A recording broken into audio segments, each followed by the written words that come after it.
Hello বন্ধুরা, welcome to Shahana's রাঁধুনির channel. চলে আসলাম আজকে আবার আরেকটি নতুন রেসিপি নিয়ে। আমি আজকে আপনাদেরকে দেখাবো মাত্র 2টি উপকরণ দিয়ে ছানার বরফি বা ছানার সন্দেশ। আর হ্যাঁ, আপনারা যারা নতুন আসছেন অবশ্যই আমার চ্যানেলটি সাবস্ক্রাইব করে দিবেন। চলেন তাহলে শুরু করা যাক। আমি এখানে 1 কাপ পরিমাণ ছানা নিয়ে নিয়েছি, এটা আমি কড়াইয়ে দিয়ে দিব। এবার দিয়ে দিব 1/3 কাপের চেয়ে একটু কম পরিমাণে চিনি।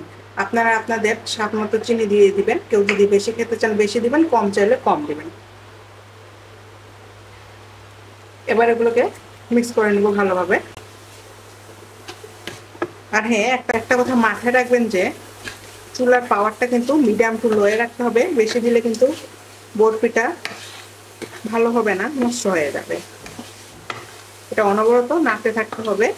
আমার এটা হয়ে গিয়েছে, আমি এখন এটাকে নামিয়ে ফেলবো এবং যে প্লেটে এটাকে সেট করব তাতে সার্ভ করে নিব। সামান্য তেল দিয়ে মাখিয়ে নিয়েছি যাতে মলাউট করতে সুবিধা হয়। আমি এখন ছানাগুলোকে ছড়িয়ে দিব আর অপেক্ষা করব ঠান্ডা হওয়ার জন্য।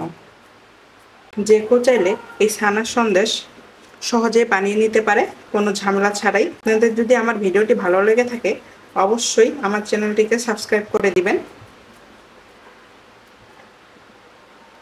আমি এটা 10 মিনিটের জন্য অপেক্ষা করব ঠান্ডা হওয়ার জন্য।